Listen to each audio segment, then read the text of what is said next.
I'm going to show you a few different organizational ideas to unlock what would otherwise be unused space in your garage. There's plenty of untapped storage in your garage that maybe you haven't thought about yet. So I have this cove in my garage for my air handler. I can't block access to it because I still need to change filters and take care of the condensate line, but it happens to be a perfect fit for bike storage hidden out of the way. The ceiling joists run opposite of the direction I need to mount to, so I've placed some perpendicular 2x4s anchored into the joist to give me mounting flexibility. I've been using hooks, but it is incredibly hard to lift these bikes up 12 feet in the air while precariously perched atop a 6-foot ladder. One of the things that I wanted to do was to get one of these bike hoists that they sell on Amazon. I'll link to that down in the description below, but you can pick one of these up for fairly cheap. I think they're less than 20 bucks and they're pretty simple to install. There's just 2 hooks on them, some rollers, and some rope that comes with them so you can lift them up and down. If you're like me and obsessed with studs, you're going to want to install the cleat that comes with it that the rope ties off to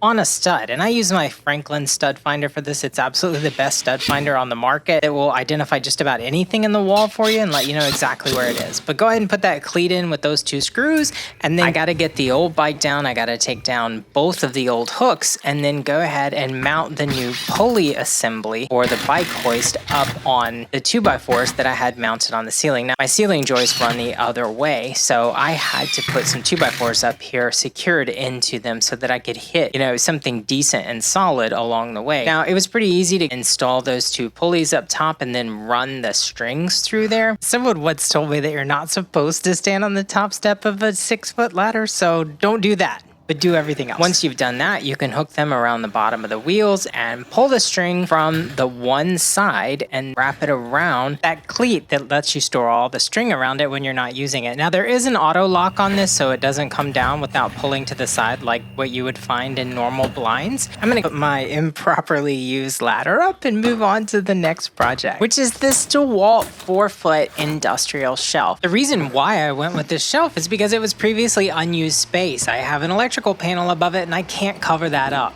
I found this on Amazon and ordered it. This is the second one that I've ordered. The problem that I see mostly with this shelf is that the assembly is somewhat complex. I would say it's more complex than what you would find in normal shelves, but it's really not that deep. There's just the 4 screws on this and some angle brackets, and once you tighten that down with an Allen wrench, they also give you a bit for your Dewalt drill so that you can use that to tighten it down as well, which is actually kind of convenient that comes in there. But you put those plastic feet on, you put the Allen wrench bolts in, and then you put the feet on the top and the bottom of it, and you really only have 2 sides of it, so they come pre-packaged like this where you can tell exactly what goes where. You line those up, you fold them out, and then you put the Allen wrench screws in to secure them down after covering them with the plastic covers. The reason I picked these, obviously I'm a Dewalt fan. You guys can tell that just from looking at some of my videos and other things, and I thought this would be kind of cool to have a Dewalt shelf in here with the Dewalt branding on it. I'm not sponsored by Dewalt, even though many of you have suggested that I should be. I just thought this was a nice shelf, so I bought it myself. But this is not on the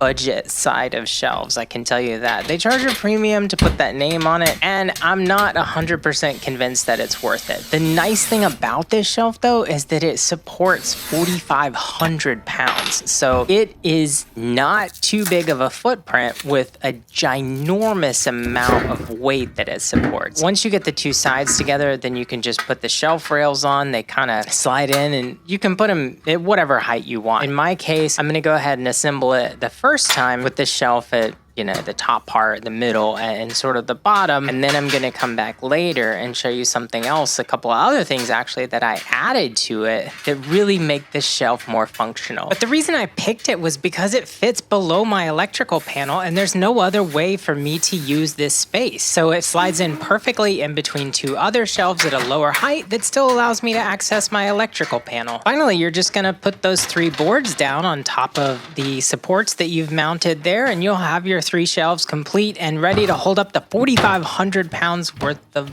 bubble wrap or whatever you have.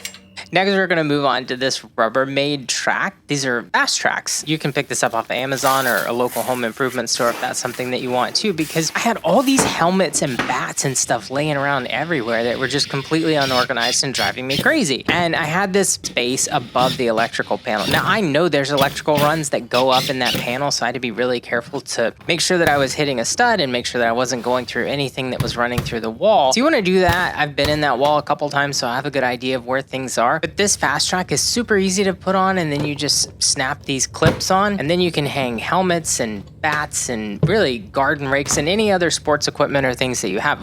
We happen to have a lot of helmets and batting equipment because we have a kid that plays softball. So this is a great way to get all that stuff out of the way. They're fairly cheap, and I still have access to both of my electrical panels without blocking anything. Now, another accessory that I mentioned earlier is this drawer. This thing came so damaged. And let me tell you, I ordered 2 of these. I ordered another one for another site, and then I ordered this one, and it had dents and dings all over it. Both of them did. I don't know why, but you hear that complaint a lot. So I ended up having to take a hammer out just to try and get this thing bent back into shape so that it could open and close in a normal fashion. The drawer itself is pretty simple to install. You put those 4 clips on your shelf wherever you want it. You slide the drawer in between the 2 posts, and then you drop your 8 screws in it, and you're pretty much done. But as you can see, like, this drawer would not open and close freely. Like, it still needs some more banging to it. This is putting the handle on, but it still needs some more banging to it. And then I ordered these little holders on Amazon. These are drawer inserts. They come very simple packaged, and you can use them to kind of organize the stuff that you put inside the drawer. I put all of those inside the drawer and then organized all my stuff in there. Yeah, you want to get that last peel out of there. This is a lockable drawer. They sell 2 different versions of this. There's a workbench version of this that doesn't have a lockable drawer and a workbench top like this one does. This one actually has the lock and the top on it, and then I label it and put all my stuff in it. All the thermometers and different gloves and things that you need to operate inside there. It does open and close nicely, and I'm able to keep stuff on it. And before I talk about my bonus tip, let's talk about these cord minder sets. Now, they just clip on any shelf, and they can clip on the Gladiator style shelves, they can clip on the Dewalt style shelf, and they're actually pretty neat because when you clip them on, you can turn them left or right. So if you need to have them straight up and down, you can, but you can hang extension cords or just about anything off of these. They're not very expensive. Once again, I picked these up off of Amazon, and they're great for just keeping cords up and out of the way. And they're also massive, so you can put several cords on there if you want to. You can put one large cord on there, and they're very flexible. If you want to store air hoses or pressure washer hoses or extension cords or whatever it is that you might have in mind, they've been really convenient for me. You have to make sure that you put these safety clips in so that they don't ever come out. Lastly, I want to talk about these wood storage racks. Now, they were fairly cheap off of Amazon, but it was a great place to store snowboards and surfboards and boogie boards, and then other long things like pole saws and fish tapes and other things that just don't fit in normal spaces. This was a great way to tap that unutilized space above my cabinets for things that I don't go to that often. And that's how I made the extra room for unutilized space to hide things up and out of the way. I appreciate you watching. Please like and subscribe if you found value in this video, and I'll catch you on the next one.